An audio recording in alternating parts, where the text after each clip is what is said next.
Russia, a military powerhouse with centuries of combat history, has long been known for its massive arsenal and groundbreaking advancements in defense. From main battle tanks and fighter jets to intercontinental ballistic missiles, Russia is consistently rated as having one of the world's strongest military forces. In recent years, especially after rolling out a slew of hypersonic weapons and long-range air defense systems, Moscow has shown its ambition to maintain global strategic standing against potential rivals. However, amidst increasingly fierce military tech competition, it's undeniable that Russia still faces numerous challenges, especially in areas like electronics, high-tech weaponry, cyber warfare capabilities, and modern integration across its forces. These just happen to be the standout strengths of the US, the nation with the largest defense budget on the planet, possessing military technologies that give any adversary pause. So, which American weapons are becoming the dream for the Russian military brass? Let's dive in with Trun Discovery to find out. Unmanned Aerial Vehicles, UAVs. Take unmanned aerial vehicles, UAVs, the weapons symbolizing the new trend in modern warfare. Russian equipment even lags behind its neighbor China, let alone the United States, which is leading this game. Indeed, unlike their submarine forces, fighter jets, or tanks, when you look at the primary UAVs officially in service with the Russian military right now, and not counting the S-70 Okhotnik, which is still in testing, you can only come up with a list of very familiar names like the 4-post-R combat UAV, the Inokodets, the KUB loitering munition, and the Orlan-10 reconnaissance UAV. But most of those are still simple, low-cost UAVs, with the exception of the Inokodets combat UAV, considered Russia's most sophisticated. At 26 feet long, with a 52-foot wingspan, capable of operating continuously for 24 hours, the Inokodets fully meets requirements for both reconnaissance and attacking all targets, from tanks to enemy aircraft, using various bombs and guided missiles positioned on both wings. This is truly a very dangerous UAV when deployed on a large battlefield. But overall, the Inokodets only stacks up against the MQ-1 Predator, now largely outdated in the US military's inventory, and is somewhat inferior to the MQ-1C Gray Eagle, which is merely an improved version of the MQ-1 Predator. Meanwhile, the US possesses some of the best combat UAVs on the planet, and most of them are either more capable than their Russian counterparts or represent categories Russia doesn't even have. For instance, the MQ-9 Reaper UAV is seen as a symbol of modern American warfare across the globe. The MQ-9 Reaper is an attack and reconnaissance UAV developed by General Atomics Aeronautical Systems. It's 36 feet long, has a 66-foot wingspan, stands 11.8 feet high, with an empty weight of 4,850 pounds and a maximum takeoff weight of 10,360 pounds. The reason Americans consider the MQ-9 Reaper a point of pride in the race to build the world's most advanced UAVs is its high level of automation, which allows it to optimize the effectiveness of 2,425 pounds of weapons and 1,320 pounds of onboard equipment. The weapons the MQ-9 can carry include GBU-12 Paveway, 2 laser-guided bombs, AGM-114 Hellfire air-to-ground missiles, GBU-38 JDAM bombs, and the AIM-92 Stinger air-to-air missile, a drone-specific variant used to destroy enemy aerial vehicles. Designed to anticipate the trend towards automation, the MQ-9 can fly pre-programmed routes. However, the US military still often uses remote control, with 2 operators at a control center, one as a systems technician and one responsible for controlling the sensor equipment.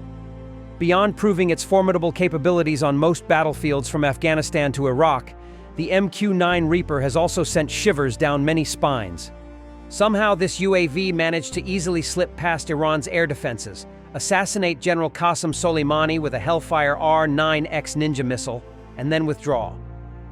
That demonstrated an unprecedented level of precision targeting for a combat UAV, even for close-range reconnaissance UAVs, like the Orlan-10 Russia is currently using in the Ukraine theater. With a flight speed of 56 to 93 miles per hour, a controlled flight radius of 75 miles, and 17 hours of continuous operation, it's only integrated with thermal cameras, regular cameras, video recorders, and radio transceivers. Meanwhile, this drone's competitor, the Scan Eagle, has a 10.2-foot wingspan and is 4.6 feet long. Though it also hits 93 miles per hour, America's Gray Eagle is integrated with far more sophisticated technology. Featuring an advanced electro-optical system and the world's smallest synthetic aperture radar, it can send detailed information back to the control center from ranges over 62 miles. Spy satellites. Not only that, despite being a pioneer in the race to weaponize space, starting with launching artificial satellites and using them to track every enemy move. But to this day, Russia seems to have been left far behind by the US in the field of spy satellites. Even with significant strides in their efforts to launch reconnaissance satellites into space and employ them for military operations. However, the challenge for Russia is that the imaging devices integrated into their satellites often provide very low resolution compared to US satellites. Meanwhile, the US is the leader in enhancing the precision of imaging equipment on its space-based satellites, like their KH-11 keyhole satellite, which can achieve a resolution of 2.76 inches, meaning when the KH-11 photographs the Earth's surface, each pixel in the image will correspond to an area of 2.76 by 2.76 inches. In contrast, Russian satellites like the Persona only have optical systems reaching a resolution of 12.2 inches, significantly less precise than the US. Furthermore, the US can also leverage commercial satellites to further widen the gap with Russia in both quantity and quality. Recently, the US National Reconnaissance Office has been finalizing its satellite communication infrastructure. Under this, space assets will be within acoustic range of ground stations and in a state of constantly transmitting digital data back to Earth. Additionally, spy satellites can also relay data to specialized relay satellite constellations from high-altitude satellite data systems consistently connected to ground control agencies. However, that doesn't mean the Russians will simply continue to be continuously and closely monitored by US satellites without being able to do anything about it. According to the Russian Ministry of Defense, the country is working to bolster its space defense capabilities to neutralize damage to national security caused by foreign space weapons. To that end, the Russians are accelerating the development of anti-satellite weapons. These are essentially high-tech anti-missile interceptors, capable of being launched to altitudes sufficient to threaten enemy satellites. In April 2024, Russia's Nudol interceptor missile was launched into space and successfully struck an old satellite. This raised international concerns about Russia's potential to destroy adversary intelligence satellites if necessary. Hypersonic weapons. On the other hand, Russia isn't sitting out the hypersonic weapons race, which is seen as a game changer for the military balance of power in the 21st century. To date, Russia is the only nation to have officially deployed the Avangard hypersonic weapon into its military, alongside testing the Kinzhal and Zircon models. Avangard is a hypersonic glide vehicle mounted on the warhead of an intercontinental ballistic missile. After separating from its booster missile, the Avangard warhead glides through the atmosphere at speeds exceeding Mach 20, over 14,913 miles per hour. Its agile maneuverability and low altitude make this weapon virtually impossible to intercept by any existing missile defense system in the world. Currently, no other nation has officially deployed hypersonic missiles into combat service like Russia. However, that doesn't mean the US is entirely out of the game. In fact, the US has tested numerous different hypersonic missile prototypes, from glide vehicles to scramjet-powered hypersonic cruise missiles, and will soon officially integrate these weapons into its military. Not only that, unlike Russia, which focuses on building hypersonic weapons mounted on missile warheads or launched from aircraft and warships, the US is aiming to develop more advanced platforms. One example is DARPA's Falcon HTV-2 program, Defense Advanced Research Projects Agency, which was part of the Prompt Global Strike Initiative to create vehicles capable of striking any target worldwide in less than an hour. The HTV-2 could reach Mach 20 and glide through the atmosphere similar to Avangard. Although tests with the Falcon HTV-2 faced setbacks, the technologies and data collected have helped the U.S. rapidly develop other hypersonic weapon prototypes.